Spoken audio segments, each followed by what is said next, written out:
Chapter 1. A Visitor. My name's Samuel. Lenny Samuel. You can call me Len. I'm a private eye.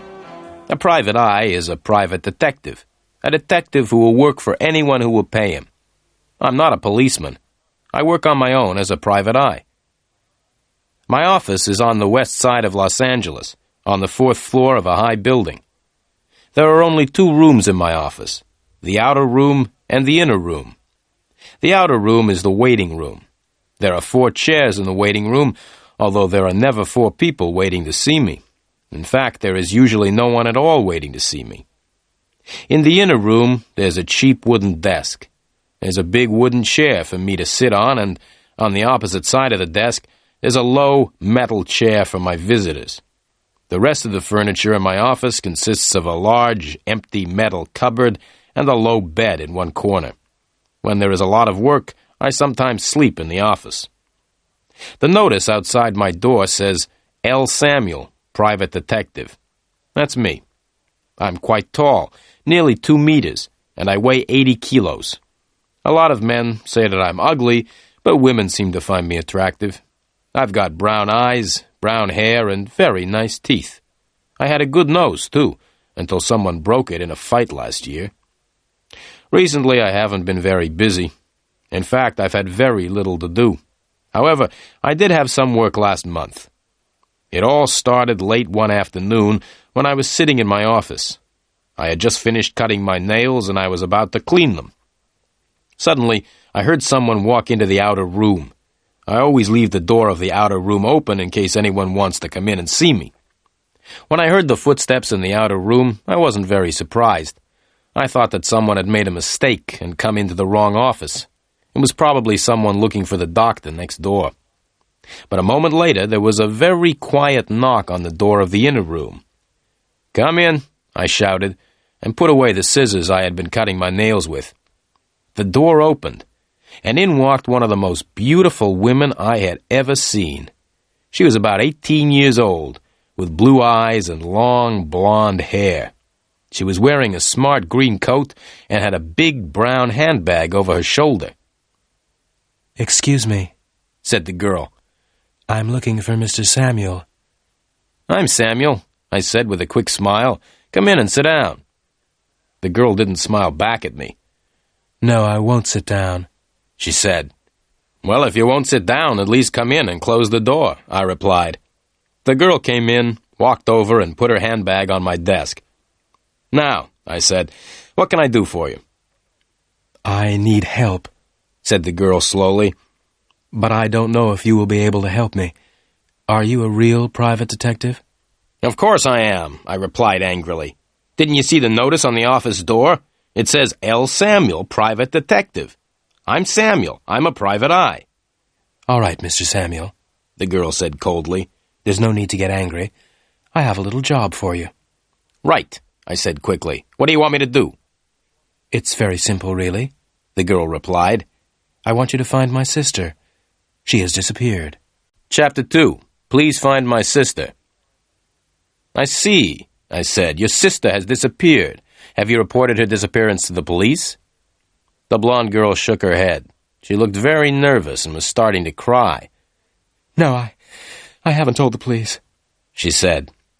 "I don't want any trouble with the police. I just want you to help find my sister." She took a small pink handkerchief out of her handbag and dried her eyes. "All right," I said. "Tell me all about your sister." "Her name is Elaine Garfield," said the girl. "And what's your name?" I interrupted. Helen Garfield," she replied. "My sister disappeared a week ago. We had arranged to have dinner together last Monday night, but she didn't come." "Perhaps your sister didn't come because she doesn't like the food you cook," I suggested. "Don't try to be funny. I flew all the way from New York to see her last Monday," she said angrily. "Oh, so you don't live in Los Angeles then?" I said. "No," she replied quickly. "I live in New York.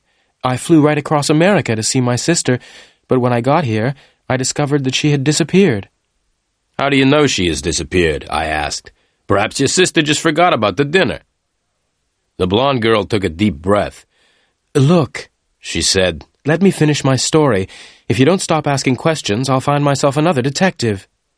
"Right," I said. "I'm listening." "I waited for my sister last Monday evening in my hotel," said the girl, "but she didn't come.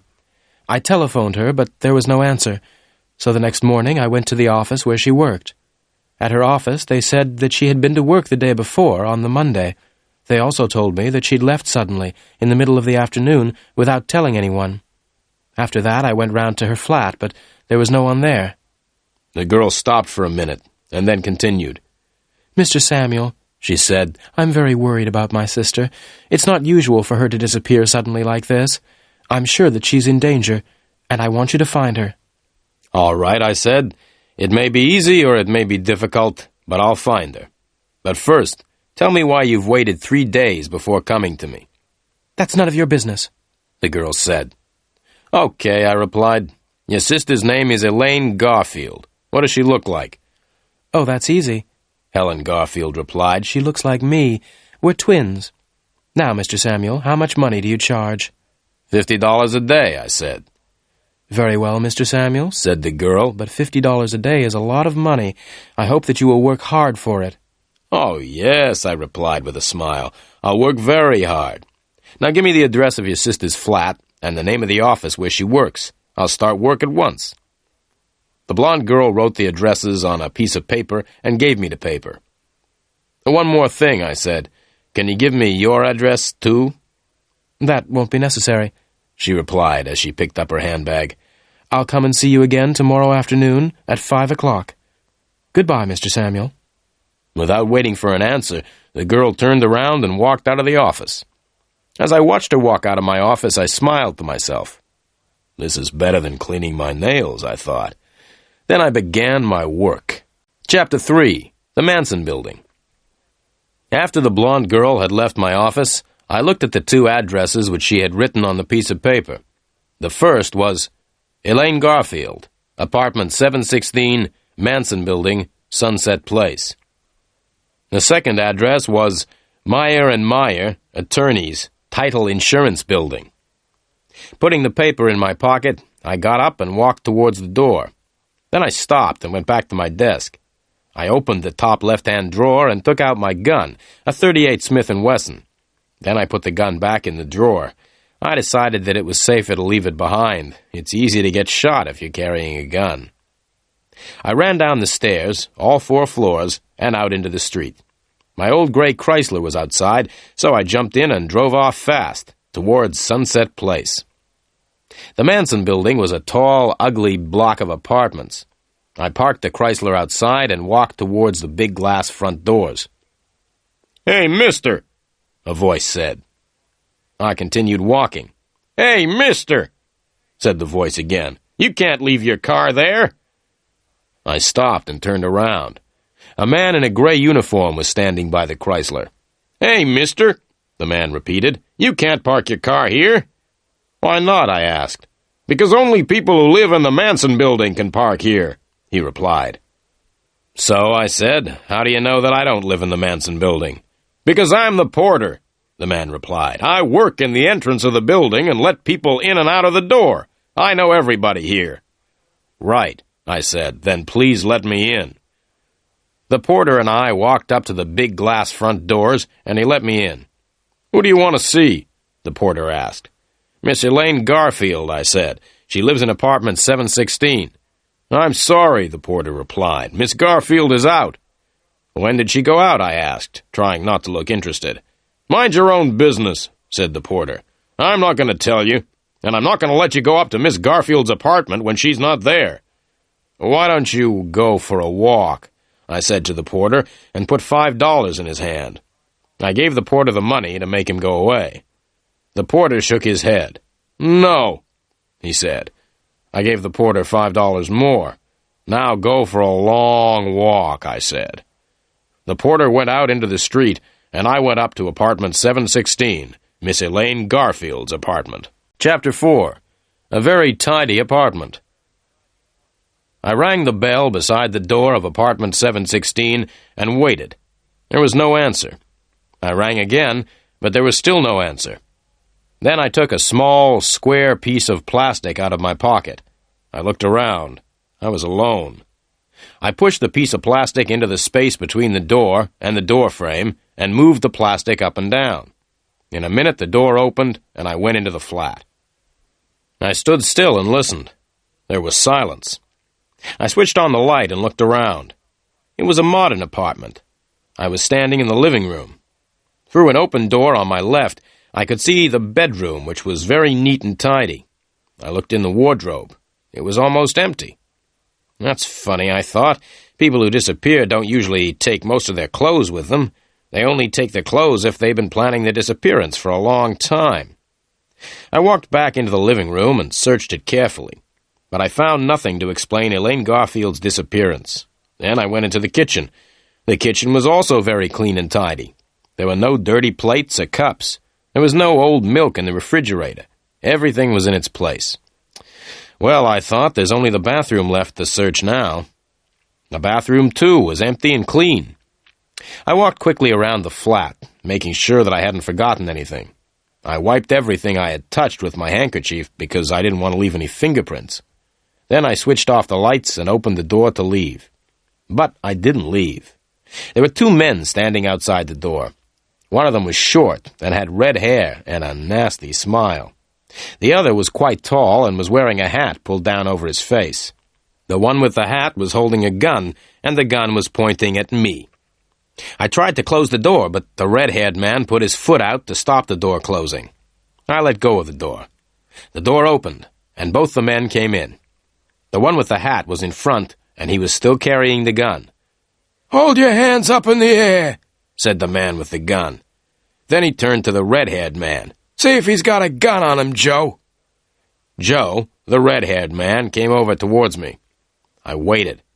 When Joe was between me and the man with the gun, I jumped. I jumped forward and caught Joe around the neck. I held him in front of me. The man with the gun couldn't shoot because he would hit his friend. "Right," I said to the man with the gun. "Get out of the way. I'm leaving now, and I'm taking your friend with me." Holding Joe in front of me, I walked slowly towards the man with the gun. Then something went wrong with my plan. The man with the gun started to laugh. He put the gun back in his pocket and stood laughing. "Why are you laughing?" I asked. "I'm laughing because you're so stupid," the man with the gun said, and walked up to me. "Stop," I said, "or else I'll—" "What will you do?" asked the man with the gun. "You can't do anything. I'm the one with the gun." As he said this, the man leant forward. He pulled Joe out of my hands and hit me in the face. I must say that I wasn't expecting to be hit in the face. It hurt. It hurt even more when he hit me again, and I fell on the floor. I lay still on the floor, hoping that the two men would go away. But they didn't go away. Instead, they picked me up and hit me hard on the head.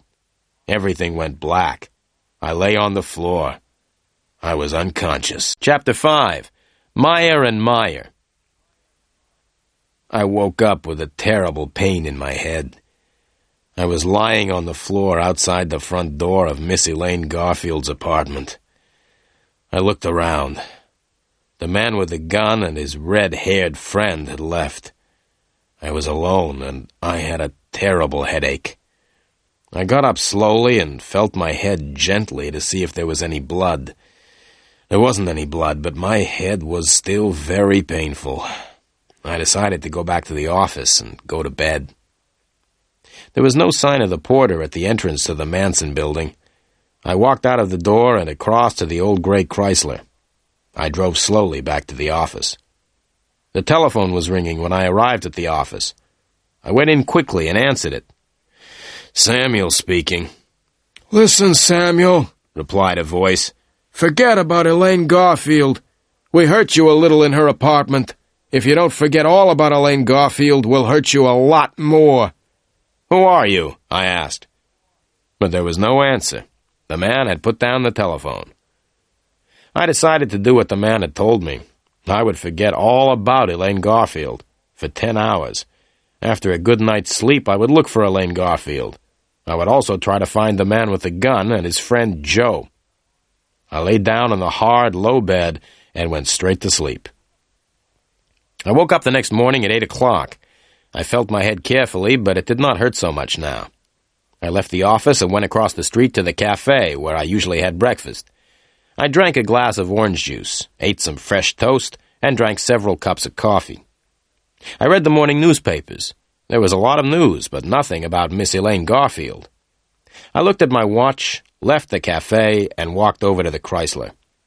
By 9 o'clock, I was outside the Title Insurance Building. At 3 minutes past 9, I was standing outside the door of Meyer & Meyer, attorneys.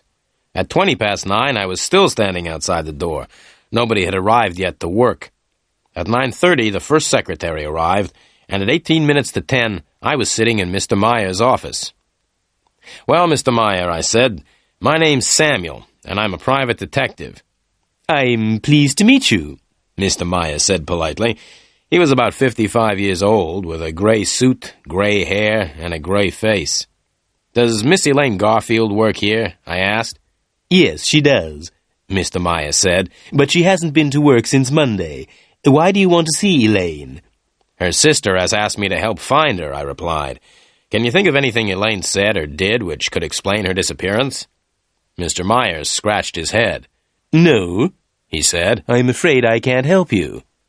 "Who did Elaine work with?" I asked. Mr. Meyer looked at me. "Why do you say, 'Who did Elaine work with,' and not, 'Who does Elaine work with?' Elaine's not dead, is she?" he asked. I looked straight back at Mr. Meyer. "I don't know if Elaine is dead or not," I said. "Would you be very sad if she was dead?" "Yes, of course I would be sad," Mr. Meyer replied angrily. "Are you trying to suggest that I know where Elaine is?" I smiled. "Now, don't get excited, Mr. Meyer," I said. "Can you tell me the name of anyone who works with Elaine? Anyone who shares a desk with her or works in the same room?" "Yes," Mr. Meyer said. "That's easy. Elaine shares a room with Susie Graham." I got up. "Thank you very much, Mr. Meyer," I said. "Where is Susie Graham's office, please?" "It's along the corridor," said Mr. Meyer. "The third door on the left." I thanked Mr. Meyer again and walked to the door. "Oh, Mr. Samuel," Mr. Meyer said, "I'm sorry that I got angry, but you understand that I don't want—" "Yes, I understand," I interrupted. "You don't want dirty private detectives in your nice, clean office." I walked out of Mr. Meyer's office and banged the door behind me. I walked slowly down the corridor and knocked on the third door on the left. "Come in," said a voice. So I went into the room. "Are you Susie Graham?" I asked. "Yes," said the girl sitting at the desk. "I'm Susie." I smiled at her. Susie was the kind of girl everyone smiled at. She was small and slim and had a pair of beautiful brown eyes. "What can I do to help you?" Susie asked. I smiled again. "I'd like to ask you some questions, Miss Graham." "Don't call me Miss Graham," the girl said. "You can call me Susie." "Well, Susie," I said, "I would like to ask you some questions about a friend of yours. Her name is Elaine Garfield." Susie stopped smiling. "Yes, all right," she said, "but I don't want to talk about Elaine here in the office." "Right," I replied. "I'll tell you what we'll do. We'll go out and find a cafe. I'll buy you a cup of coffee, and you can tell me about Elaine. All right?" Susie cheered up and looked much happier. "I'd like to have a cup of coffee," she said, "but Mr. Meyer might get angry if I leave the office." "Don't worry about Mr. Meyer," I said with a big smile. "Mr. Meyer and I are great friends." Chapter 6. Susie. Susie put on her coat, and we left the office together. We found a little cafe just opposite the Title Insurance Building. In the cafe, I told Susie why I was asking questions about Elaine Garfield. "Elaine's twin sister, Helen, thinks that Elaine has disappeared, and she has asked me to find Elaine," I said.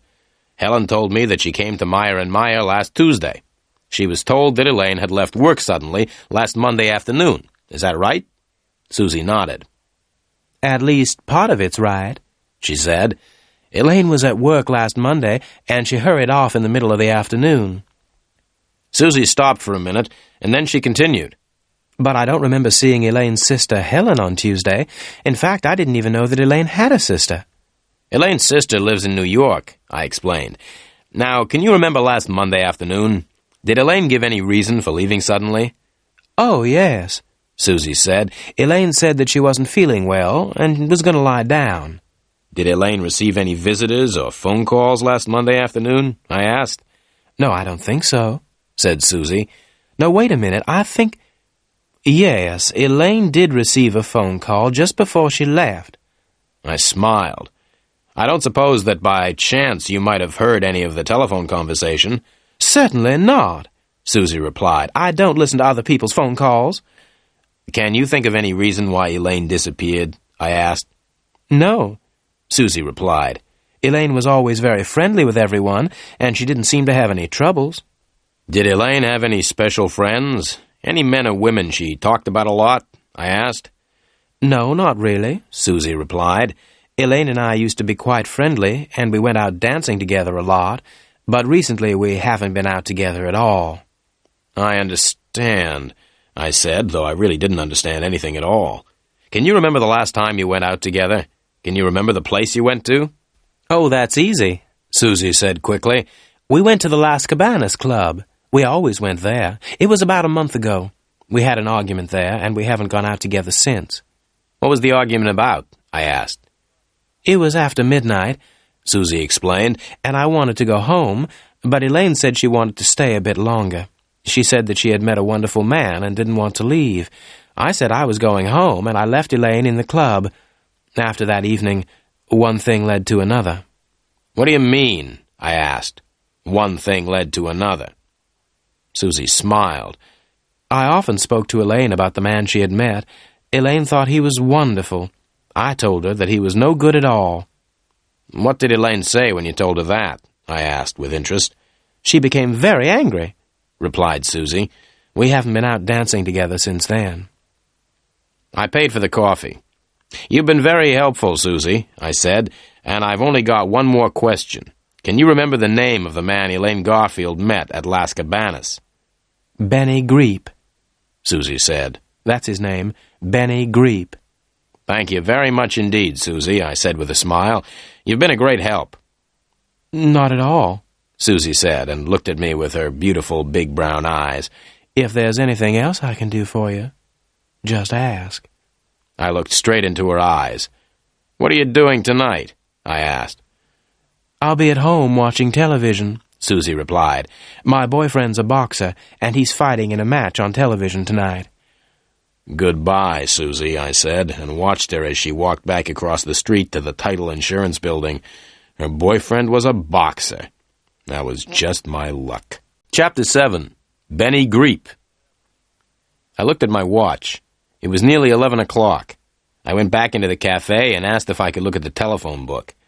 I turned to L and ran my finger down the outside of the page. Soon I found the name I was looking for, Las Cabanas. I looked more closely. The address was Las Cabanas, 232 Golden Drive, telephone 323-0313. I left the cafe and walked over to where I had parked the Chrysler.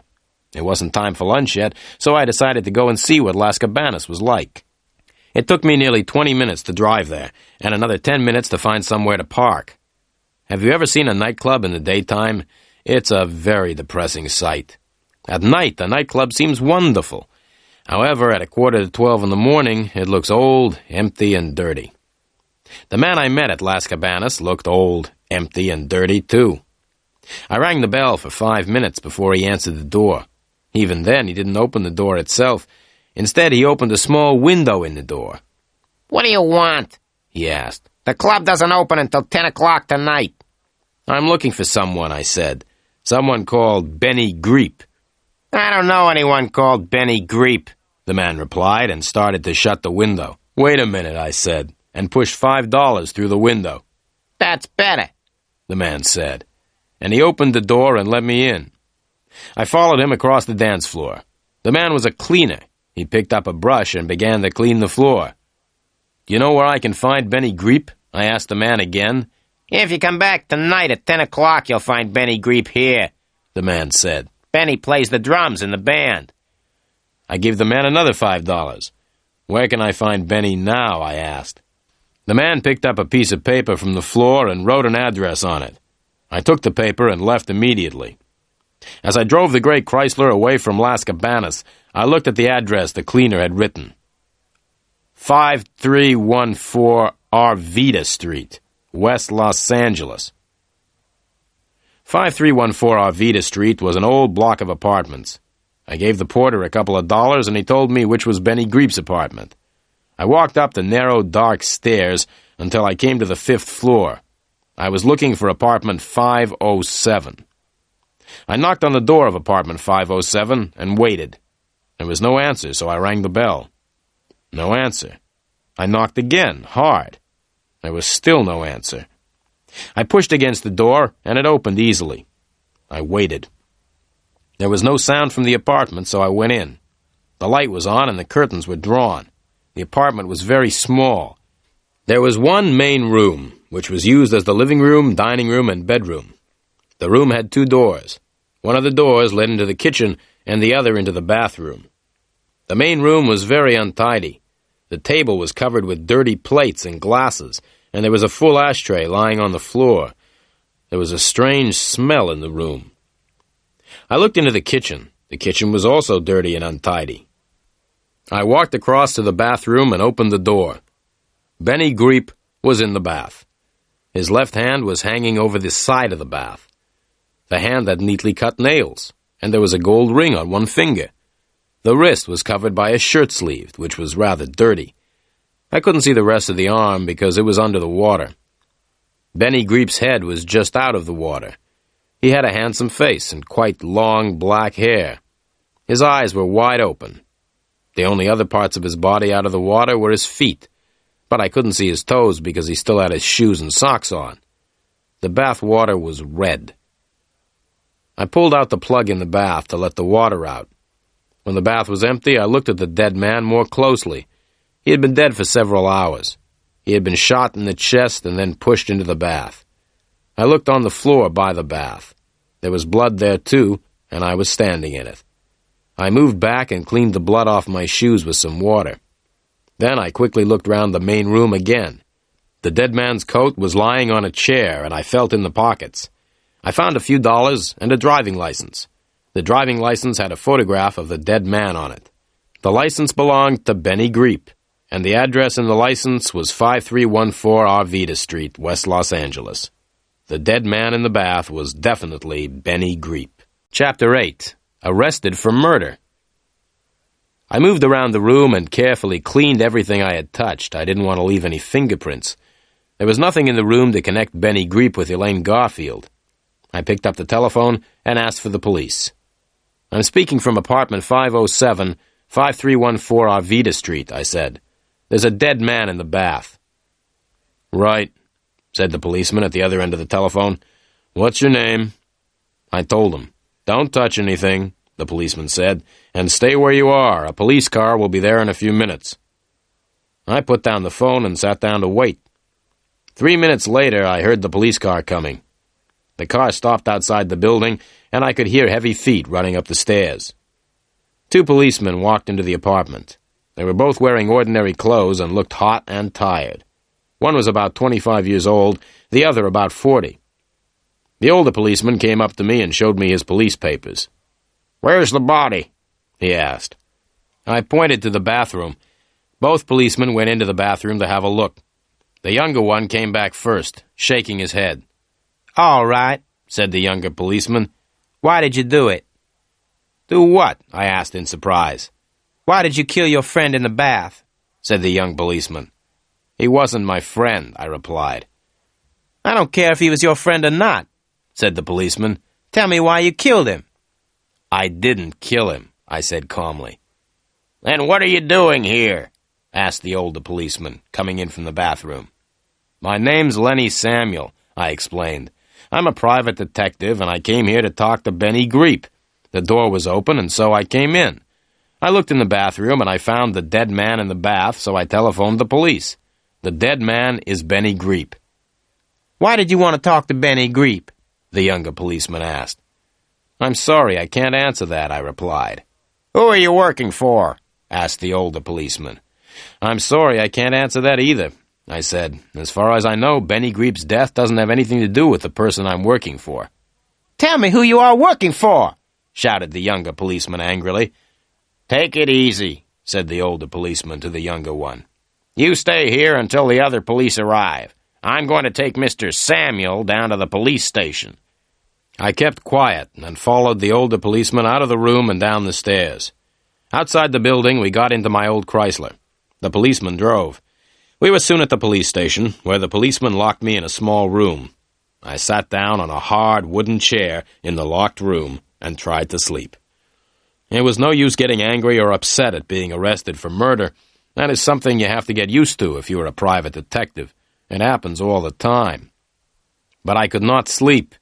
I was thinking about all the things which had happened since I had met Helen Garfield the day before. I couldn't sleep because several things were worrying me. But I couldn't remember what those things were. Chapter 9. Sergeant Murphy. While I was in the police station, I remembered one of the things which was worrying me. How had Joe and his tall friend known that I was in Elaine Garfield's apartment? The porter at the Manson building must have told the two men.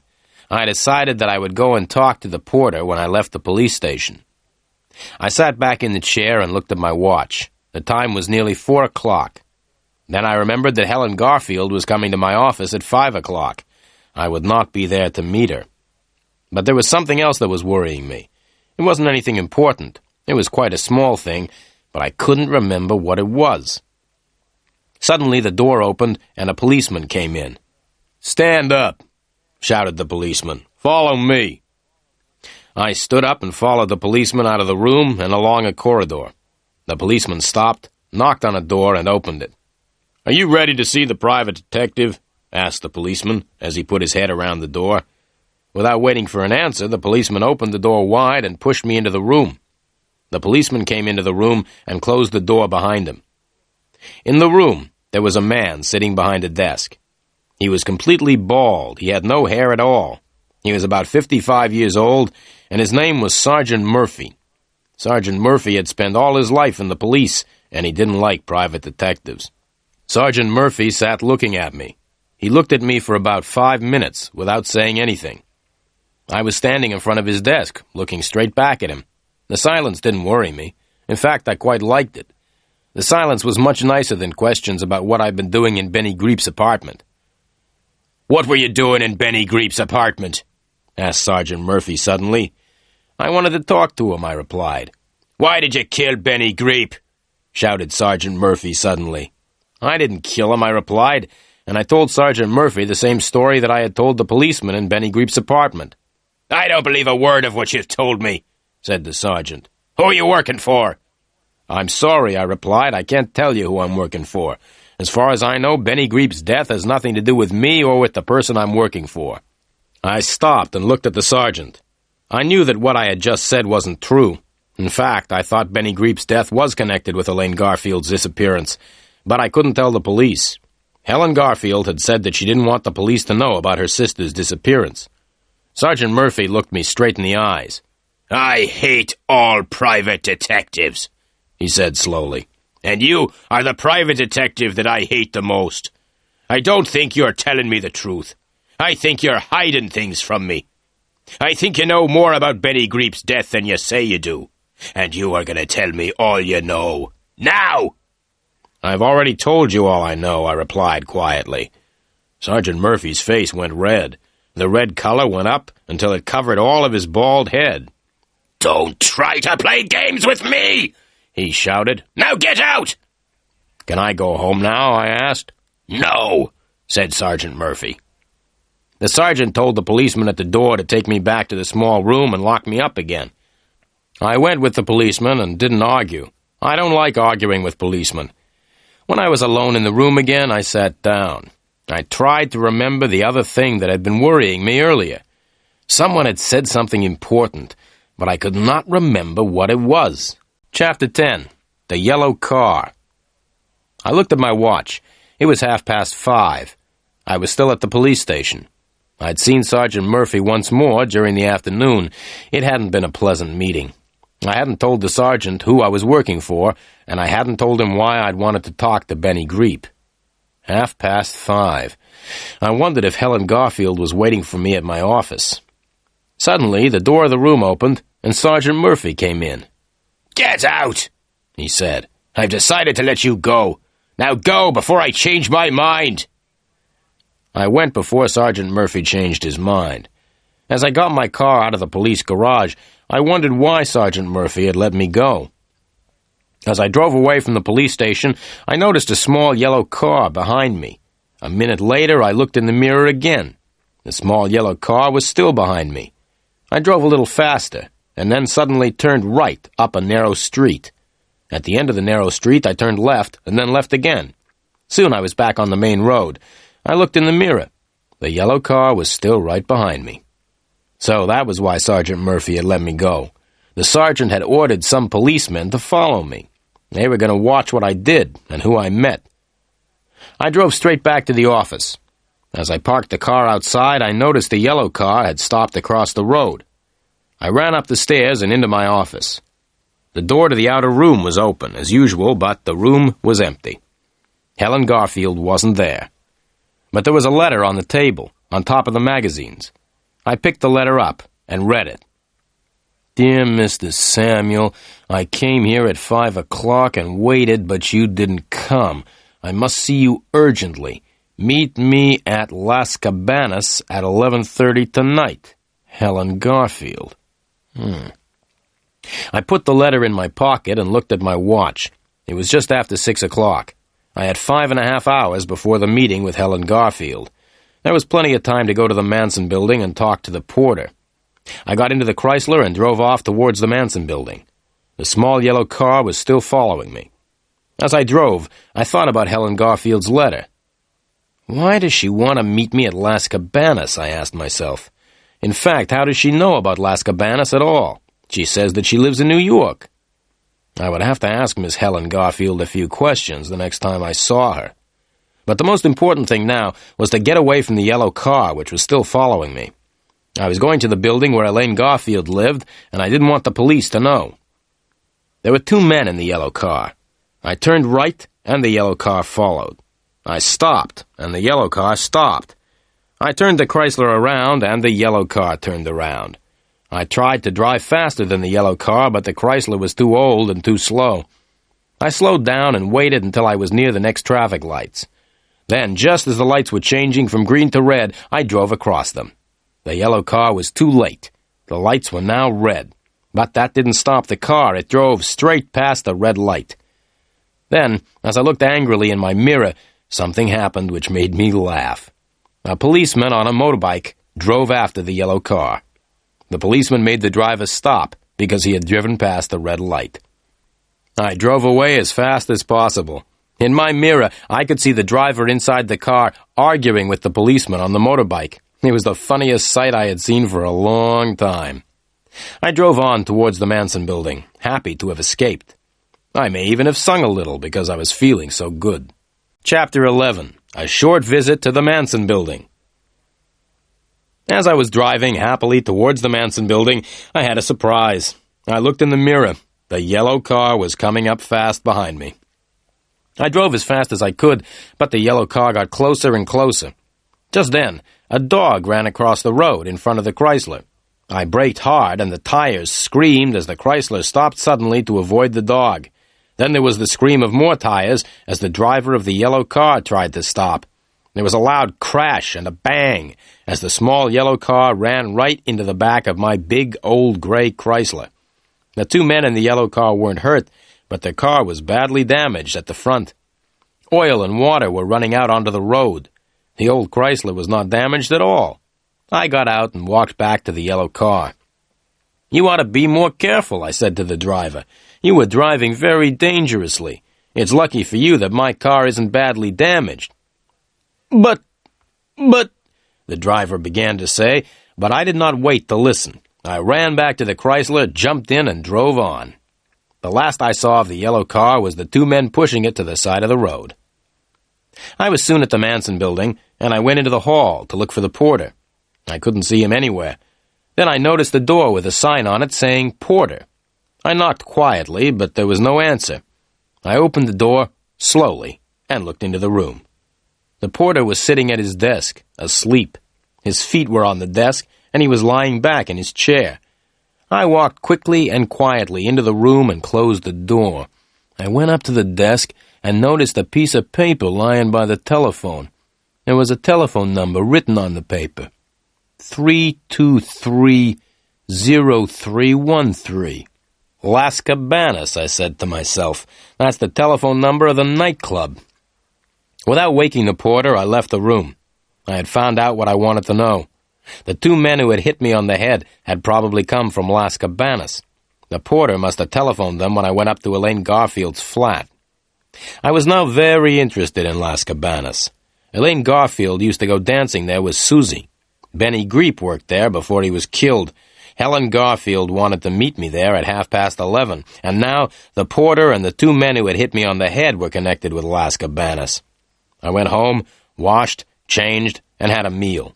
At 11 o'clock, I went out again. I was going to Las Cabanas. There were lots of cars parked outside, and I had to leave the Chrysler quite a long way away from the nightclub. As I walked up to the entrance of Las Cabanas, it started to rain heavily. I knocked on the door, and the little window in the door opened. A face looked at me for a minute. Then the door opened, and I went in. The club no longer looked empty and dirty. Soft lights and sweet music had changed the appearance of the club completely. I stood and looked around. There was a small dance floor on which a few people were dancing. The band was small and not very good. There was a new drummer instead of Benny Greep. Around the dance floor, several groups of people were sitting round low tables. To the right of the dance floor, there were more tables where people were eating. There were two doors behind the tables, which led into the kitchen. I sat down at a table by the dance floor, in the darkest part of the room, and waited. Chapter 12, Las Cabanas. Exactly at 11:30, Helen Garfield came into the nightclub. She was looking as beautiful as ever, but seemed to be a little worried. Her blue eyes looked around the room until she saw me. Then, with a little smile, she walked up and sat down at the table. She sat next to me, with her back to the dance floor. She was carrying a bag which she put on the floor beside her. The smile disappeared from her face. "Where were you this afternoon, Mr. Samuel?" she said sharply. "I'm paying you $50 a day. In return for that money, I want you to do what I tell you. Now, why weren't you at your office this afternoon at 5 o'clock? I took a deep breath. "Well, Miss Garfield," I said, "it's a long story. Let's have a drink and I'll tell you all about it." A waiter came over and I ordered some drinks. When the waiter had gone, the beautiful blonde girl said, "Come on, Mr. Samuel, tell me." "Okay," I said, "but stop calling me Mr. Samuel. Call me Len. All my friends call me Len." "I'm not a friend of yours, Mr. Samuel," the blonde girl said in a voice like ice. "I'm paying you a lot of money to work for me." $50 a day doesn't allow you to be rude to me," I replied quietly. "In the last 24 hours, I've been hit on the head and suspected of murder." "What do you mean?" the girl said and leant towards me. "Murder?" Just then, the waiter brought the drinks, and we sat in silence until he had gone. Then I told Helen Garfield about my visit to her sister's apartment in the Manson building. I told her about the two men who had caught me there. Helen Garfield listened in silence. "Do you like the band, Miss Garfield?" I asked. "I didn't come here to talk about the band," the blonde girl said angrily. "The band has got a new drummer tonight," I said, "because I found the old drummer dead in his bath this morning." The blonde girl turned around quickly to look at the band. She said something to herself, which I didn't hear. She lifted her right hand and started stroking her hair. She looked sad and very worried.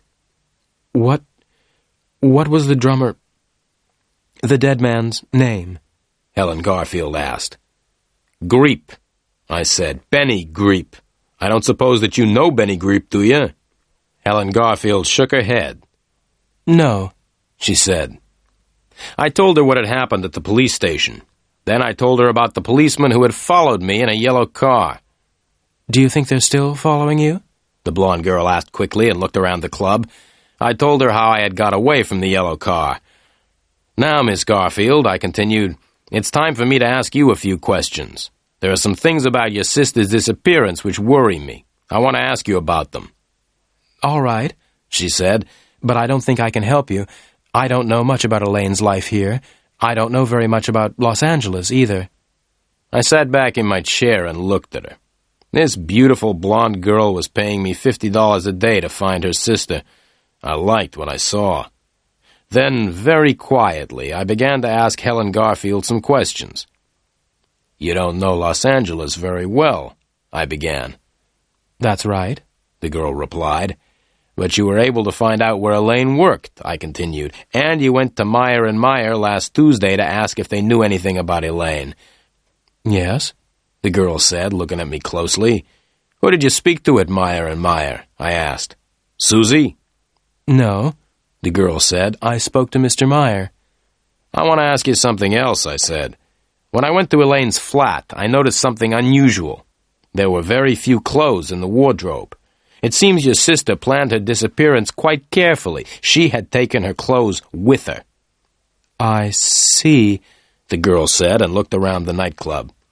I waited until she looked back at me. Do you like it here? I asked. Yes, she said. I like it too, I said, but there's something else which is worrying me. Do you mind if I ask you one more question? Not at all, the girl said. Well, I began. I've been wondering why you asked me to meet you here, at Las Cabanas. Helen Garfield pushed back her chair and stood up. Would you please excuse me for a minute? She said. She picked her bag up from the floor and walked over towards the ladies' toilet, which was near the entrance. Would you like another drink? I shouted after her. Yes, please, she shouted back over her shoulder. I ordered 2 more drinks and sat back in my chair. I looked around the nightclub. It was almost midnight. Chapter 13. Helen Garfield Leaves. I sat by the dance floor in Las Cabanas waiting for Helen Garfield to come back from the toilet. I was waiting for her to answer my question.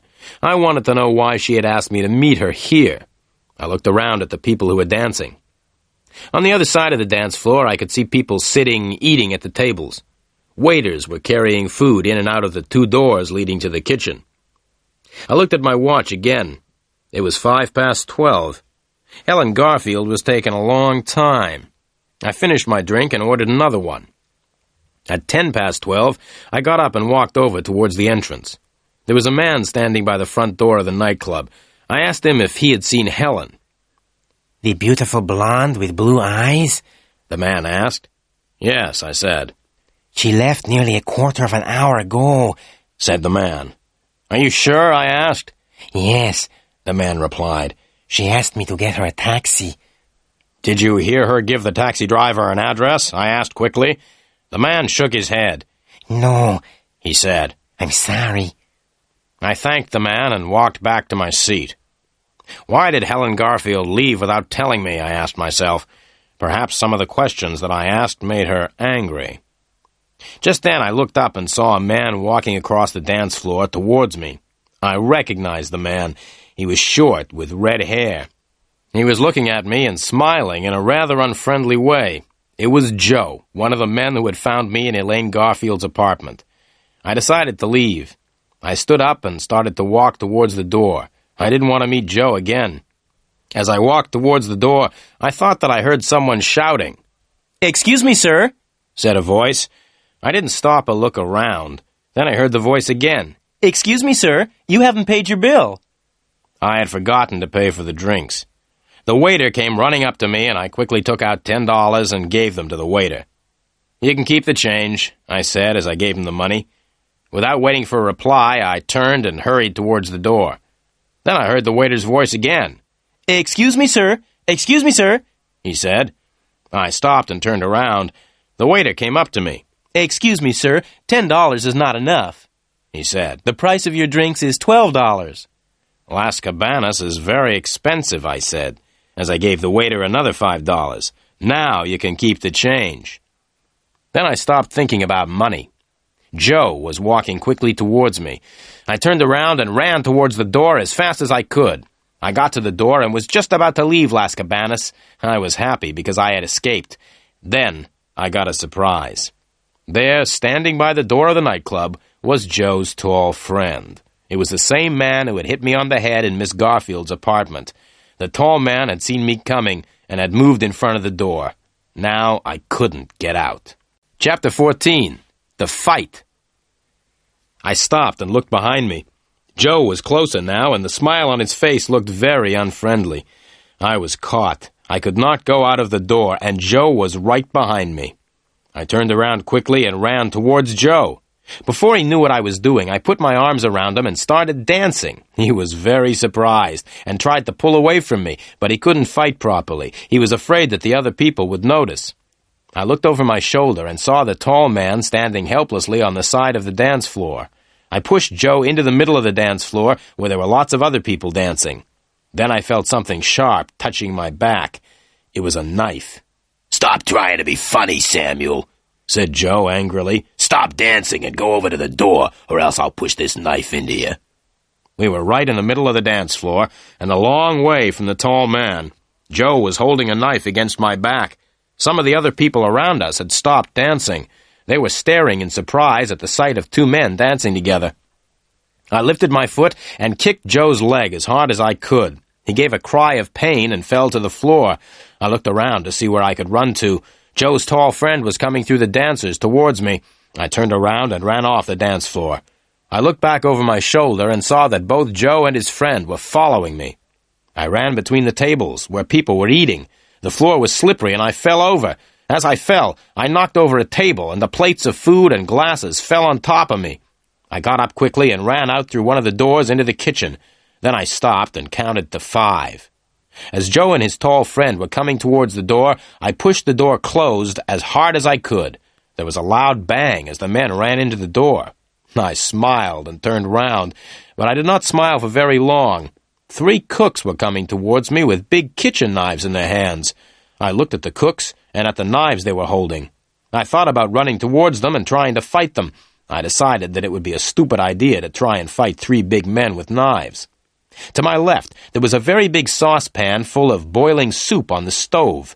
I picked it up and threw it at the cooks. There were loud cries of pain as the hot soup hit the 3 men. Just then, the door opened behind me. Joe and his tall friend stood in the doorway, and the tall man was holding a gun.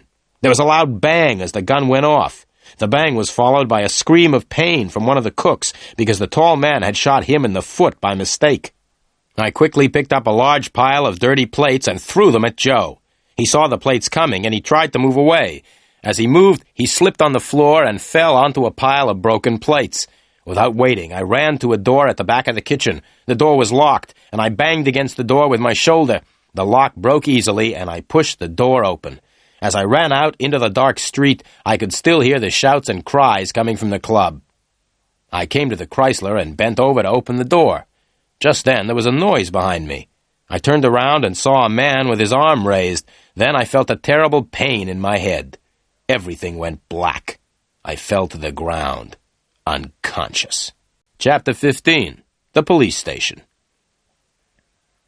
"Feeling better now?" asked a voice. I opened my eyes and looked around me. I didn't know where I was. I was lying on something hard, and there was a bright light on my eyes. "Where am I?" I asked. Then I realized where I was. I recognized the gray walls, the hard furniture, and the bright electric lights. I was in the police station again. "Feeling better now?" the voice repeated. I looked at the policeman who was talking to me. "Yes," I said, very slowly, "but my head feels as if it is breaking in half." "You're lucky to be alive," said the policeman. "A police car found you lying in the middle of the road on Golden Drive. You would have been hit by passing cars and probably killed if the police car hadn't found you." I thought for a moment. I wasn't sure how much the police knew. I didn't want to tell the police anything they did not already know. "Yes, I was lucky," I said. "By the way, what was a police car doing on Golden Drive?" "Oh," said the policeman, "there was a big fight at a nightclub called Las Cabanas. We had a telephone call to say that there was a madman in the club. The madman was breaking up all the furniture. A police car was sent to the nightclub, but the madman escaped before the police arrived. The police car was returning when it found you lying in the middle of the road. You were very lucky. The car nearly ran right over you." I smiled. "I don't feel very lucky," I replied. "In fact, I feel terrible." "Never mind," said the policeman. "Can you walk?" I stood up and walked a few steps. My head hurt, but otherwise I felt all right. "Yes," I said, "I can walk." "Good," the policeman said. "Let's walk along the corridor, then, and have a talk with a friend of yours." We went along the corridor. The policeman stopped at a door and knocked. There was a shout from inside the room, and the policeman opened the door. I walked into the room, and the policeman followed. He shut the door and stood in front of it. There was only one desk in the room, and behind the desk was a man. He was bald. It was my old friend, Sergeant Murphy. "Hello, Sergeant Murphy," I said, trying to smile. "How are you feeling tonight?" Sergeant Murphy didn't smile back at me. "Are you trying to be funny?" he asked. "It isn't night, it's morning. You've been unconscious all night." "Oh," I said. "Now," said Sergeant Murphy, "let's begin. I want you to tell me why you were lying unconscious in the middle of Golden Drive at 12:30 last night. You were a danger to the traffic." "I thought that the traffic was a danger to me," I replied, but the sergeant didn't even smile. "I'm waiting for you to tell me what happened," said the sergeant. "Nothing much happened," I began. "I spent part of the evening at Las Cabanas and left just before midnight. I walked back to my car. Just as I was about to get into the car, someone hit me over the head. That's the last I remember. This policeman," and I pointed to the one standing by the door, "told me that I had been found in the middle of the road. Someone must have put me there." Sergeant Murphy smiled. "Yes," he said. "Someone who wanted to kill you put you in the middle of the road. Someone was hoping that a car would hit you and kill you." I smiled back at the sergeant. "Can you think of anyone who would want to kill you?" the sergeant asked me. "Oh, yes," I replied. "Hundreds of people would like to kill me, including a few policemen." Chapter 16. Tell me the truth. "Did you leave Las Cabanas before midnight?" asked Sergeant Murphy. "That's right," I replied. "I left the nightclub just before 12. "So you weren't at Las Cabanas when the big fight started just after 12? asked the sergeant. "Big fight?" I said, trying to sound surprised. "Don't sound so surprised," said Sergeant Murphy angrily. "We received a telephone call from the owner of Las Cabanas. He said that just after midnight last night, a tall man with brown hair and brown eyes called Lenny Samuel attacked 2 of the people at the club. The owner of the club said that you then attacked and injured 3 cooks. Then you broke over 100 plates and a table and ruined food worth several $100s. I didn't say anything. I could not think of anything to say. "Did you really do all that?" Sergeant Murphy asked in a different voice. The sergeant sounded both surprised and pleased. "Did you really do all that on your own, or did you have men to help you?" "I did it all on my own," I said, beginning to feel a little proud of myself. "You know that you could go to prison for 6 months for what you did last night?" the sergeant asked. He was laughing as he said it. I wasn't laughing. I couldn't see anything funny about 6 months in prison. "Look," Sergeant Murphy said, "I'm not stupid." I agreed with the sergeant that he was not stupid. "I'm not stupid," Sergeant Murphy repeated, "and I know why you were at Las Cabanas last night. Benny Greep used to work there, and you went to find out about his death." I agreed with the sergeant again. It seemed the best thing to do. "Now," Sergeant Murphy said slowly, "I'm interested in Las Cabanas. The club is owned by people who are criminals, but we can't prove that they have broken the law. I'm also interested in Benny Greep's murder. Now, what I suggest is this. Tell me all you know about Las Cabanas and Benny Greep, and I will let you go. If you tell me all you know, you won't go to prison for the fight at the nightclub. But I want the truth, not the lies you told me yesterday." I took a deep breath and started to tell the sergeant what I knew. I told him about everything except Elaine Garfield. I wasn't sure how closely Elaine Garfield was connected with Benny Greep's death, so I told the sergeant that Helen Garfield from New York had asked me to find out about Las Cabanas. Sergeant Murphy asked me for Helen Garfield's address in New York, and I said I didn't know it. Then the sergeant asked me where Helen Garfield was staying in Los Angeles. I said I didn't know. I told Sergeant Murphy all that I knew about Benny Greep, except that the drummer had known Elaine Garfield. Then I asked him about the 2 men in the yellow car who had followed me. The sergeant smiled and said that the 2 men were policemen. Finally, I told him about the fight at Las Cabanas. Sergeant Murphy listened to everything. When I had finished my story, he looked at me in silence for a few moments. Right, Samuel. I hope that you've told me the truth, and all the truth. If you've been telling me more lies, I'll make sure that you go to prison for 6 months because of the fight at Las Cabanas. Now you can go. I stood up.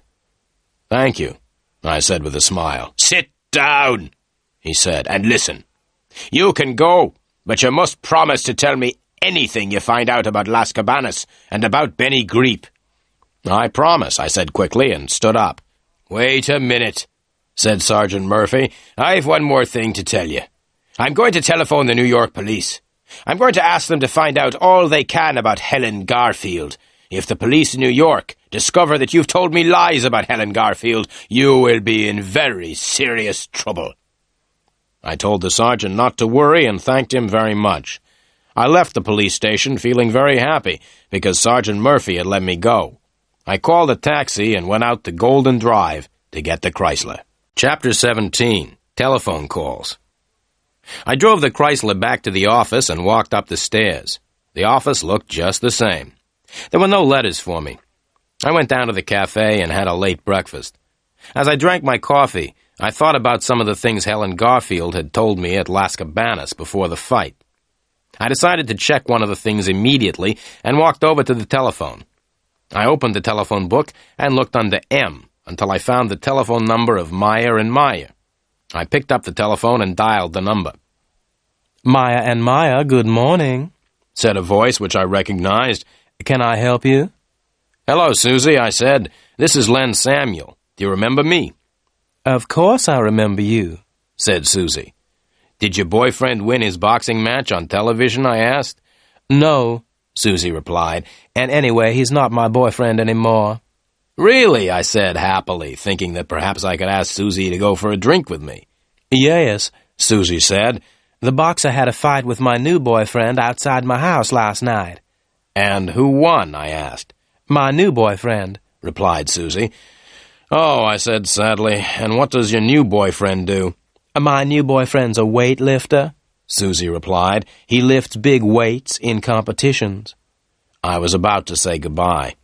Then I remembered that I had not telephoned to speak to Susie. I wanted to speak to her boss, Mr. Meyer. Can I speak to Mr. Meyer, please, Susie? I asked. Right, Susie said. I'll put you through to Mr. Meyer. Goodbye. There was a pause, and then I heard Mr. Meyer's voice. Hello, Meyer speaking. Good morning, Mr. Meyer, I said in a deep voice. I had put my handkerchief over the telephone so that Mr. Meyer would not know my voice. This is the police, I said. Sergeant Murphy speaking. I pretended to be Sergeant Murphy so that Mr. Meyer would answer my questions. Good morning, said Mr. Meyer. What do you want to ask me about? It's about a girl who works for you, I said. Her name is Elaine Garfield. She has disappeared, and we are trying to find her. Elaine's sister, Helen, came to see you last Tuesday, didn't she? No, said Mr. Meyer. Elaine's sister didn't come to see me last Tuesday. I didn't know that Elaine had a sister until a private detective told me. He said that Elaine's sister was called Helen. The telephone line was very bad, and it was difficult for me to hear what Mr. Meyer was saying. What did you say? I asked. I said that Elaine's sister was called Helen, replied Mr. Meyer. The names are very similar, aren't they? Thank you very much, Mr. Meyer, I said, and put the telephone down. Mr. Meyer was right. The names Helen and Elaine were very similar. Elaine Garfield had disappeared, and so far I was the only person who had met Helen Garfield. I left the cafe and walked back up to my office. As I climbed the stairs, I could hear my telephone ringing. I didn't hurry. I walked slowly along the corridor into my office and answered the telephone. Is that Samuel? The voice said. I recognized the voice at once. It was Joe. Yes, I said, this is Len Samuel. Listen, Samuel, Joe said. We want Elaine Garfield, and we think you know where she is. We are coming to your office to see you. Wait for us. Don't go out. But I started, but it was too late. Joe had put the telephone down. I sat down at my desk sadly. Now what's going to happen, I thought. Joe and his friend will come to see me. They'll ask me if I know where Elaine Garfield is, but I don't know where she is. I wonder if they will believe me when I tell them. The telephone rang again. I picked it up. "Hello," I said. "Hello, Samuel," said a familiar voice. "Hello, Sergeant Murphy," I replied, trying to sound pleased. "We've just telephoned New York," the sergeant said angrily, "and the New York police were very helpful. The New York police told us that there is no such person as Helen Garfield. Helen Garfield does not exist. There is no one living in New York called Helen Garfield. You were lying when you told me that you were working for Helen Garfield." "But," I started. "Now listen!" the sergeant interrupted. "I am sending a police car round to your office. I want to see you. Wait for the police car. Don't go out." The sergeant put down the telephone, and I sat back in my chair. I was worried. What would happen now? Joe was coming to see me, and so was a policeman. I tried to think of what I would say to them both. I hoped that the policeman and Joe would not arrive at the same time. Chapter 18. I find Elaine Garfield. The telephone rang again. I was afraid to answer it. The telephone continued ringing. Finally, I did answer it. "Hello," I said. "Is that Mr. Samuel?" asked a voice. It was Helen Garfield. "Yes, Miss Garfield," I replied. "This is Len Samuel speaking." "I must see you," said Helen Garfield. "Well, I would like to talk to you too, Miss Garfield," I said slowly. "I think there are a lot of things you and I must talk about."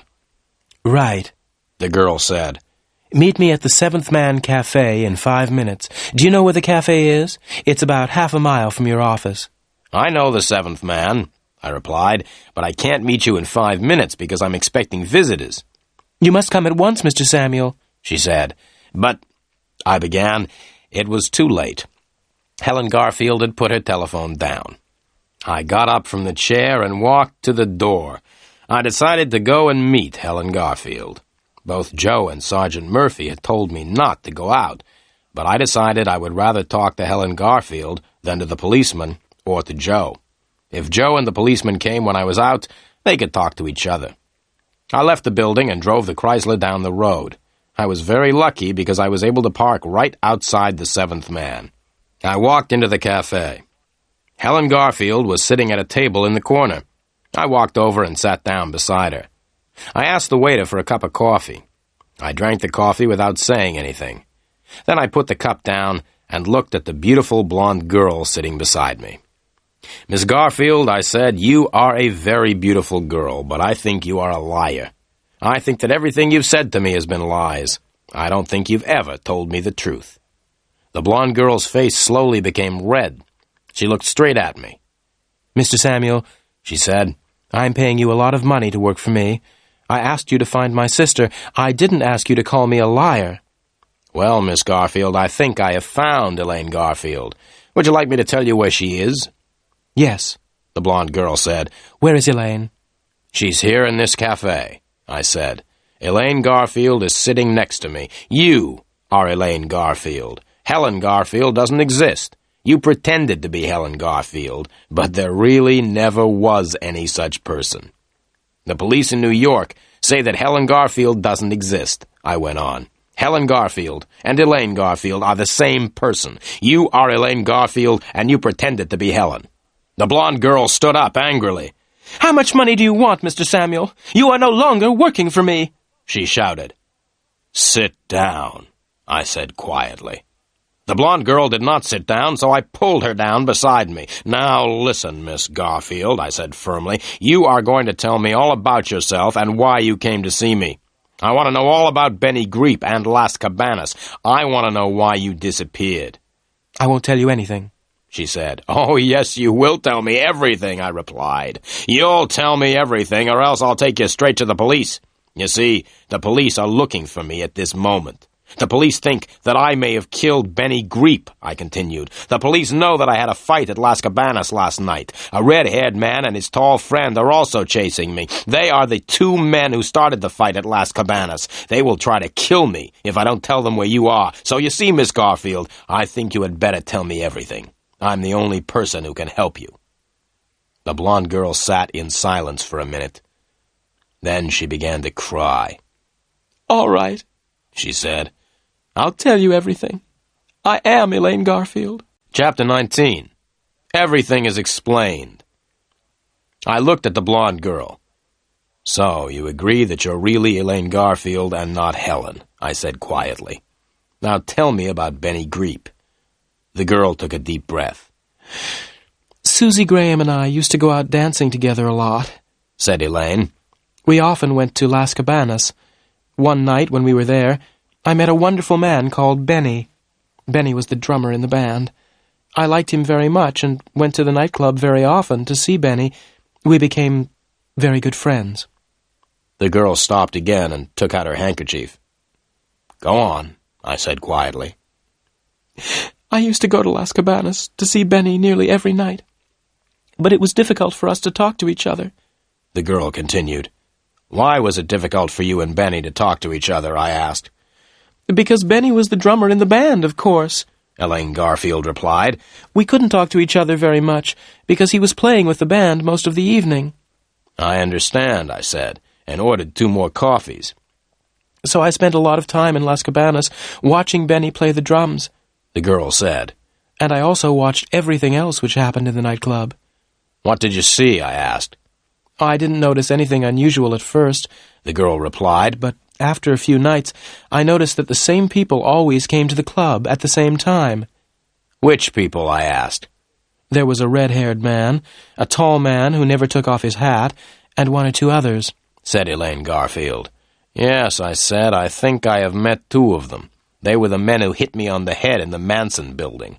Anyway, the girl continued, one night I asked Benny why these men came to the club every night. Benny told me not to ask questions, so I watched the men more carefully afterwards and noticed that they always arrived with bags.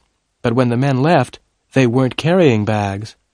What did you do then? I asked. I asked Benny about the men again, she said.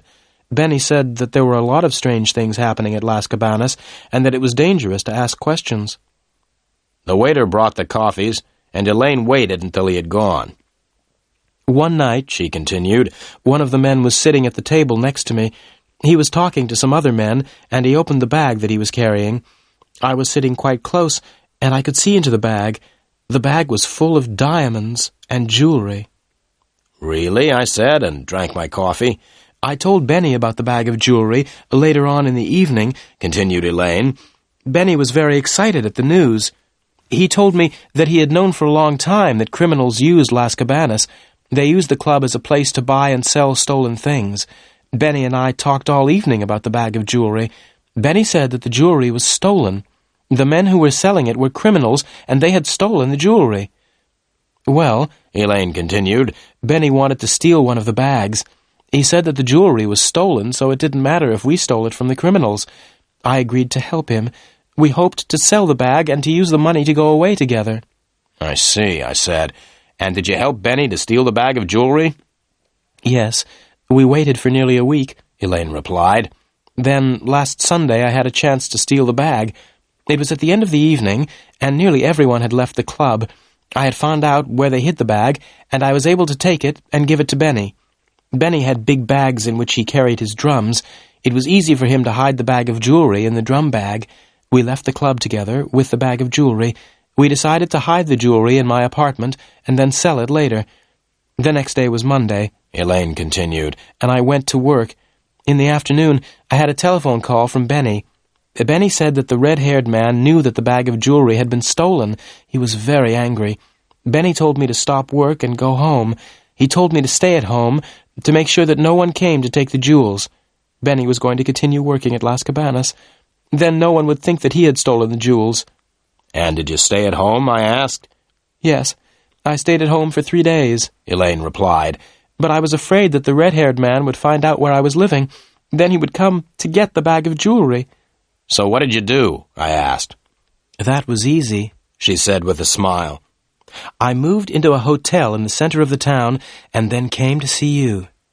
But why did you come to see me? I asked. To make sure that I was safe, said Elaine. I pretended to be my sister and said that I had disappeared. I asked you to find me. Then I knew that I was safe. Why? I asked. Because you were looking for me, Elaine continued. If the men from Las Cabanas found me or took me away, you would find out and chase them." "Thank you very much for thinking that I am such a good detective," I said. "But why didn't you tell me the truth?" "That's easy," said Elaine. "I didn't want to tell you about the jewels." Chapter 20. I'm sorry, Mr. Samuel. "Go on with your story," I said. "The evening I came to see you at your office," said Elaine, "I telephoned Benny at Las Cabanas. I told Benny what I had done. Benny told me that the red-haired man knew that we had stolen the jewelry. Benny told me that there would be no trouble if I brought the jewels back to Las Cabanas the next night." "You were stupid to trust the red-haired man," I said. "I know," the girl said. "I was afraid, so I asked you to meet me at Las Cabanas at midnight." "So you didn't know that Benny was dead until I told you at Las Cabanas," I said. "No," Elaine said. "That is why I ran away before midnight.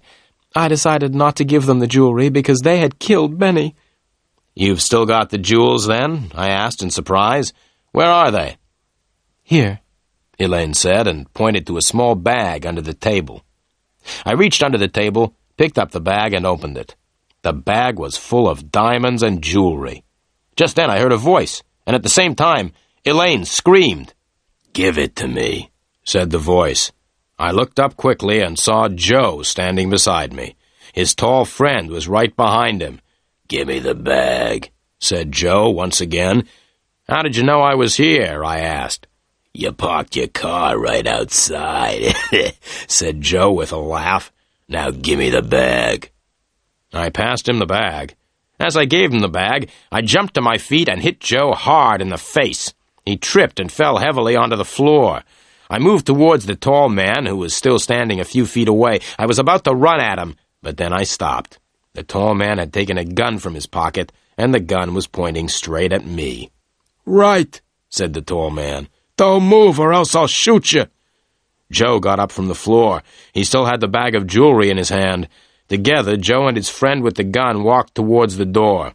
They walked backwards to make sure that Elaine and I did not try to get the bag back. As the two men reached the door, I started to laugh. "What are you laughing at?" shouted the man with the gun. "Look behind you," I said. Both men turned around and looked. In the doorway of the cafe stood Sergeant Murphy with two other policemen. Sergeant Murphy jumped on the tall man with the gun, and Joe ran back into the cafe. I stepped forward to stop Joe, and he ran straight into me. We both fell on the floor, and the two policemen ran up. One of the policemen held Joe. The other policeman held me. "They are the criminals," I shouted, pointing at Joe and his friend, "not me." "You are all coming down to the police station," Sergeant Murphy said, and looked over to Elaine Garfield. "You must come too." It took a long time to tell Sergeant Murphy the whole story. In the end, he believed what Elaine and I told him. The sergeant warned me not to tell him lies again, and agreed to let me go free. Elaine told Sergeant Murphy all she knew about Las Cabanas. The sergeant was very pleased to catch Joe and his friend with the jewels. Sergeant Murphy agreed to let Elaine go free because she helped catch the criminals. As we were leaving the police station, I asked Sergeant Murphy how he had found us in the Seventh Man Cafe. "It was very lucky, really," said the sergeant. "We went to your office to see you, but you weren't there. As we were leaving, we saw the red-haired man and his friend entering. We waited, and when they left, we followed them to the cafe." "Thank you very much, Sergeant," said Elaine. "And thank you very much, Mr. Samuel." "That's all right," I said. "You are paying me $50 a day." "I'm sorry, Mr. Samuel," Elaine said. "I'm afraid I can't pay you. Now that I've given the jewels to the police, I don't have any money." I smiled and got into the old gray Chrysler and drove back to the office. I didn't say goodbye. When I got back to the office, I sat down in my chair. It's not much fun being a private eye. You get hit on the head, nearly killed, and chased by the police. And you don't always get